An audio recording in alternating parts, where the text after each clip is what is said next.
Let's see another example in continuation.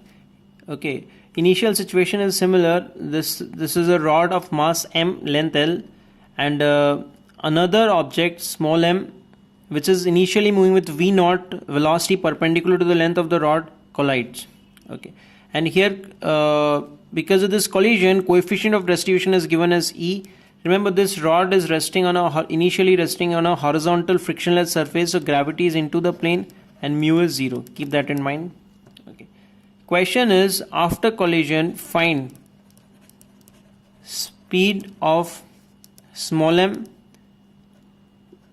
and capital M.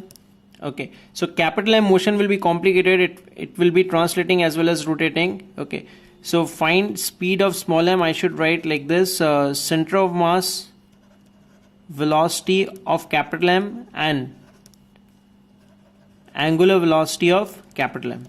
Okay, right. So after collision, what will be the speed of small m? What will be the center of mass velocity of capital M, and what will be the angular velocity of capital M? Okay, because after collision you can see that this capital M can translate as well as rotate. The motion will be complicated. Okay, right. So let's try to analyze this problem. Initially, this is the situation: mass m moving with velocity v. This is stationary. This is before collision. Okay, after collision, now here coefficient of restitution is e, so I say that after collision, let's say I don't know its velocity, final velocity, let's call it as v1. Okay, and after collision this starts rotating as well as translating, so this will be vcm and this will be omega. Okay, right. So here you can see that three variables are there, so at least three equations are required. Okay, so first will be, again, if you take small m and capital M as a system, linear momentum is conserved. So what is initial linear momentum? mv0. This is equal to capital M vcm, that is the momentum of the rod, and momentum of the particle is small m v1. So this is nothing but conservation of linear momentum, and this will be first equation. Very simple. Similarly, if you take this as a system, there is no net torque acting on it, so you can conserve the angular momentum also. Okay. For simple calculation, what I do is I just take angular momentum about A, which is passing through VCM. VCM is the final velocity of center of mass. Okay, so here you can see that initial angular momentum must be equal to final angular momentum. What is initial angular momentum? M V0 into this perpendicular distance. This is L by 2. This will be equal to final angular momentum. So final angular momentum contribution due to small m will be m v1 into L by 2, linear momentum into r perpendicular. This r perpendicular remains same. Now angular momentum, because of this rod, due to its translation, it will be 0, because about A I am calculating and r perpendicular will be 0. But due to rotation it will be there. So due to rotation is nothing but ICM into omega. ICM is what? This will be m L square by 12 about center of mass of the rod into omega. This is conservation of angular momentum. And third equation I'll get using the definition of E.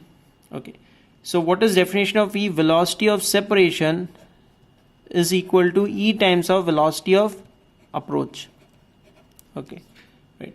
So this is the point where collision is taking place. Okay, so initially you can see that this is the velocity with which it is coming towards this point. Okay, so this is the initial situation. This is the rod, this is small m, and it is coming towards. Okay, right. And if you look at after collision, again this point, this is capital M, this is small m, so small m velocity is v1, and this point velocity due to translation it will be vcm, and due to rotation you can see that it will rotate like this, so due to rotation its velocity is in the same direction, so L by 2 into omega. Okay, now you can just consider it as a linear collision.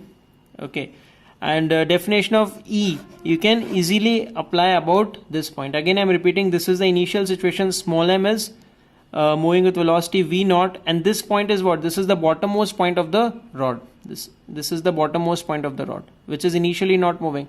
And finally small m gains velocity v1 and bottommost point due to translation vcm due to rotation L by 2 omega. Okay, and I have taken the direction such that these two are in same direction. Okay, that's why I added them. Okay, now what is velocity of separation? How far this capital M is moving as compared to a small m. So this will be vcm plus L by 2 omega minus v1. This is velocity of separation. Okay, this is E times velocity of approach. Velocity of approach is very simple, v0. This is nothing but velocity of approach. So this will be our third equation, and this I have just borrowed from the concept of collision. Remember, I have taken this concept about this point. Okay, right. So this point I have taken in order to write velocity of separation and velocity of approach. Okay, right. This is before collision and this is after collision. Now using these three equations, you can find the three unknowns, which is nothing but v1, vcm and omega. Thank you.